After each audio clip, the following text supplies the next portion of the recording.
Ya, Assalamualaikum warahmatullahi wabarakatuh. Jadi pada kesempatan ini kita akan membahas mengenai inventory management ya. Jadi itu bagian dari supply chain management. Karena supply chain management itu memang salah satu sasarannya adalah kita bisa mengurangi inventory ya. Karena inventory itu di satu sisi dia untuk menjaga level of service ya.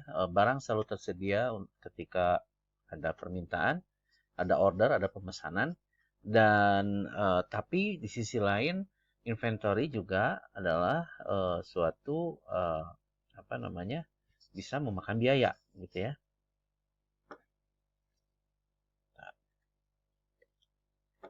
Oke, inventory management. Jadi sasaran dari inventory management adalah bagaimana kita bisa menyeimbangkan antara investasi di inventory dengan tingkat pelayanan terhadap customer. Ya, memang kalau ingin customer pasti tersedia, kita inventory aja yang banyak gitu ya. Tapi di sisi lain, kalau kita menginventory banyak, ya berarti investasinya sangat tinggi gitu, ya. Dan itu akan juga menimbulkan tidak hanya apa eh, sebagai aset, tapi juga liabilitasnya ada, ya. Karena menyimpan barang artinya juga ada biaya, ya, untuk menyimpan barang tersebut, entah dari pemeliharaan, entah untuk gudangnya dan lain sebagainya. Ya mungkin tingkat kepentingan inventory itu sangat tinggi ya di perusahaan karena dia bisa saja eh, menempati 50% dari modal yang harus diinvestasikan di suatu perusahaan. Ya ini fungsi dari inventory adalah memisahkan komponen-komponen pada proses produksi ya. Kemudian juga menjaga perusahaan dari ya risiko ya, memitigasi risiko ketika terjadi fluktuasi permintaan, ya ada fluktuasi permintaan tapi stok tetap ada, tidak pernah stock out. Terus juga kalau kita inventory yang cukup pas gitu ya, kita bisa dapat diskon dari kuantiti yang kita pesan atau yang kita produksi. Kemudian juga dia bisa untuk memitigasi risiko untuk ketika terjadi inflasi. Kita menyediakan mengadakan barang pada saat dia murah, pada saat barang itu tinggi, aset kita bertambahkan nilainya. Walaupun kita kemarin dapatnya murah, sehingga kita dapat margin di sana. Oke, ini tipe inventory, ada raw material, ya. Sesuatu yang dibeli tapi bukan yang diproses, itu raw material ya, atau bahan mentah kalau kita bilang, atau bahan baku. Kemudian work in process, ini adalah barang yang setengah jadi, yang sudah diproduksi, merupakan fungsi dari waktu siklus dalam produksi. Kemudian ada juga barang yang merupakan barang-barang untuk maintenance, ya, part-part mesin gitu ya, peralatan dan sebagainya. Itu tools ya, itu juga masuk inventory. Kemudian ada finish good ya, barang jadi. Kita lihat nih, kalau kita lihat siklus aliran material ya. Ini contoh nih dari raw material sampai barang jadi. Ya, waktu siklusnya kan terjadi ketika dia input sini, kemudian diinspeksi, kemudian dipindahkan ya barang itu, kemudian menunggu untuk siap diproses, ditransformasi. Di sini akan ada waktu setup, kemudian barang itu masuk ya, untuk di bahan mentah itu, bahan baku itu dipotong, misalnya kalau di sini kasusnya diproses, ditransformasi, jadilah produk jadi. Anda bisa lihat di sini waktu siklus ya, sebetulnya dari barang masuk sampai setup time ya, mempersiapkan mesin, ini 95% ya kan, mengambil waktu siklus dari produksinya sendiri. Artinya apa? Ini kan sebetulnya suatu inventory di sini. Ya enggak? Di sini inventory.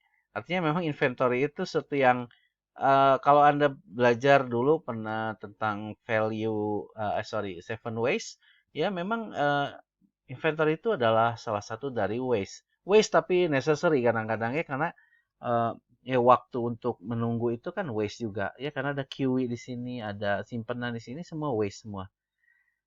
Nah, itu jadi kita memang harus mempertimbangkan sekali inventory. Jadi kita harus memang inventory itu harus dikelola. tidak hanya di bahan bakunya, tapi ketika proses itu akan terjadi juga inventory di sana karena gejala-gejala penungguan, gejala setup tadi ya dan seterusnya. Nah, memanage inventory, mengelola inventory pada prinsipnya ada dua. Yang pertama, bagaimana barang-barang inventory itu bisa diklasifikasi, itu yang penting. Ya, kenapa? Nanti kita lihat ya. Karena dia terkait atau berhubung dengan nilai, ya, berhubung dengan nilai setiap barang. Nilai setiap barang itu kalau dia bervariasi kan beda-beda. Jadi kita harus klasifikasi. Karena inventory itu terkait dengan aset, aset terkait dengan nilai dari barang tersebut, nilai asetnya ya. Kemudian juga yang prinsip yang kedua adalah bagaimana kita bisa maintain, kita bisa pelihara ya, bagaimana kita merekod inventory itu ya, mengambil data inventory itu secara akurat, tetap akurat gitu setiap saat. Ya, karena dia bernilai aset untuk perusahaan. Oke. Nah, mungkin ini salah satunya pernah Anda pelajari ya, mungkin di PPIC atau di mana ya, di PPIC mungkin ya. Analisis ABC. Ya, analisis ABC ini prinsipnya adalah kita mengklasifikasi barang-barang inventory dalam 3 kelas. Kelas A, kelas B, dan kelas C. Caranya gimana? Itu mengkalikan jumlah barang dengan nilai barangnya itu sendiri ya dalam rupiah. Bisa saja kan ada barang cuma 5, ini contoh aja. Ada 5 barang, tapi harga barang ini satu itemnya 1 juta. Tapi ada barang lain, barangnya ada 1000, tapi satu itemnya cuma 100 perak. Nah, makanya dikalikan, maka nilai asetnya itu akan berbeda. Mana kelas A, mana kelas B, mana kelas C. Nah, kelas A itu, nah ini mungkin nggak dijelaskan dalam slide ya. Kelas A itu, aduh, sebentar ini kok susah banget ya. Ini saya kok nggak ketemu ininya. Oh iya. Oke, nah kelas A itu adalah dia menempati kalau ya akumulatifnya tuh sampai 75% ya. Ini kelas A ya. Akumulatif perkalian antara annual volume jumlah barang dengan unit cost-nya ya, nilai dari barang tersebut. Kelas B ini itu bisa sampai kalau nggak salah ini 75% ya. Ini kalau nggak salah saya lupa ya, silakan dicek lagi nih. Ya, ini 25%, C ini ya kan ini jumlahnya kan belum sorry ini nggak 100 ya. Maksudnya kan kalau dijumlah tetap harus 100 ya. Karena kan ini kurang dari sama dengan ya. Jadi ada rentang nih. Ya. Nah, ini kelas A, kelas B, kelas C. Kita akan mengutamakan memang ini kelas A. Ya, kelas A. Kenapa? Ya, karena dia perkalian antara jumlah dengan nilai barang itu sendiri itu tinggi. Nah, ini sebagai contoh nih, ada beberapa item ya, item stok di sini. Ini adalah persen jumlahnya terhadap total stok ya. Ada satu lagi di sini. Nah, ini ya, ini 20%. Ya, ini sorry. Kemudian ya kita hitung di sini ya kelas A ini yang kita urutkan dulu ya dari yang tertinggi sampai yang terendah dengan cara pertama kita kalikan dulu gitu ya, kalikan dulu volume atau jumlah barangnya ya dengan biaya barangnya itu sendiri atau nilai barangnya ya, bisa harga beli barangnya kalau bahan baku. Dapatlah ini nilai ini, kemudian dicari persentasenya terhadap total ya. Kemudian kita akumulatifkan. Ya ini kan 38,8%, 90.000 dibagi ini ya.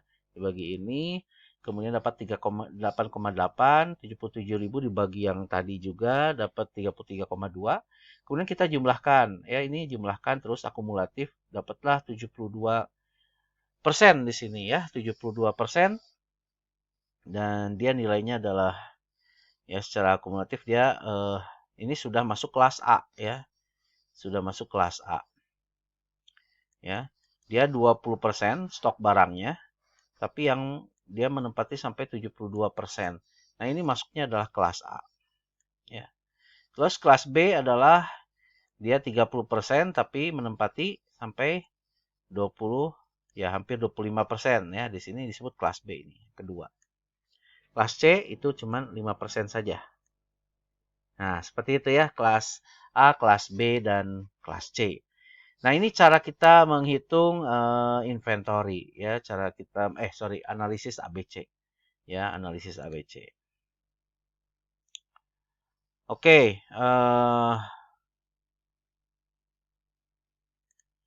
itu analisis ABC-nya ya. Jadi kita menghitung dengan melihat nilai dari unit cost-nya dikalikan dengan annual volume unitnya.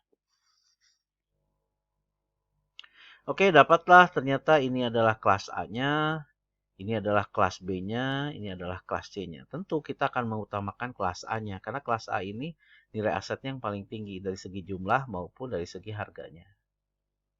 Nah, kita dapatkanlah seperti ini, ya. Dapat seperti ini.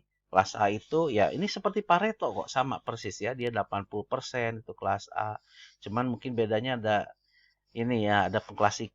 Kalau Pareto kan cuma 20-80, kalau ini ada 8. Ya mungkin tadi makanya ada 75, 25 sampai 5 ya, 5%. Oke, nah C item ini sampai 5% ya, B ini sampai 20. Ini ya 20%, ini kurang ya, sorry. Harusnya 23%, kok di sini ya dia ya. Nah, oke, seperti itu ya. Oke, dari analisis ABC ini ya kita akan tadi disebutkan itu akan menekankan pada kelas A ya, pada kelas A. Kelas A ini kontrol inventory-nya akan lebih ketat ya, dan akan lebih berhati-hati dalam melakukan forecasting, melakukan peramalan terhadap barang-barang di kelas A ini. Nah, ya, jadi di sini akan terkait dengan nantinya siklus perhitungan, siklus penghitungan dari barang-barang tersebut atau cycle counting. Ya, dari ABC analisis ini, kelas A, kelas B, kelas C ini akan dihitung dengan cara yang berbeda, nanti akan dijelaskan. Nah, keuntungannya adalah kita bisa mengurangi ya, ada shutdown atau interupsi karena kekurangan barang. Juga kita menghilangkan ada ya, kalau ada pemutihan lah bahasa Indonesianya ya. Dalam setahun kita hitung tidak sesuai catatan dan keadaannya biasanya diputihkan. Nah, ini kan sebenarnya kerugian. Ya, kerugian ini nggak boleh. Nah, kita mengeliminate hal-hal seperti itu. Kemudian bisa melatih personel audit inventory secara akurat. Ya, kemudian mengizinkan adanya error tapi teridentifikasi dan bisa dikoreksi. Nah, itu ya. Kemudian memaintain recording inventory secara akurat. Bisa dipertahankan bagaimana kita mengambil data inventory secara akurat. Ini contoh ya. Tadi ada kelas A, kelas B, kelas C. Misalnya kelas A itu 500 item jumlahnya. Kelas B 1750, kelas C 2750. Kemudian dari perusahaan ada kebijakan siklus penghitungan ya, stock opnam lah penghitungan. Untuk kelas A katanya per bulan, kelas B setiap kuartal atau 3 bulan sekali, dan kelas C itu setiap 6 bulan sekali. Ya, siklus countingnya. Nah, ya jadi artinya siklus counting ini kita lihat pendataannya gitu ya. Pendataannya. Nah, cara merekodnya itu akan berbeda karena di sini diasumsikan dalam per bulan itu ada 20 hari kerja, maka kalau per bulan itu ada 20, maka kuantiti 500 dibagi 20, maka barang kelas A itu akan dihitung 25 per hari. 25 item per hari dihitung, direkord. Ya. Untuk kelas B, quarter itu 3 bulan, 3 kali 20 berarti 60, berarti 1750 bagi 60. Maka kelas B itu akan dihitung 29 item per hari. Dengan cara yang sama, kelas C 6 bulan, berarti 2750 bagi 120, jadi 23 item per hari.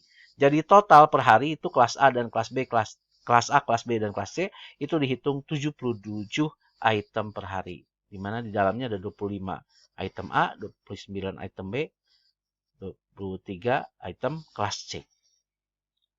Ya. Oke, nah berikutnya, wah ini tiba-tiba masuk Oke ya. Oke, ini mungkin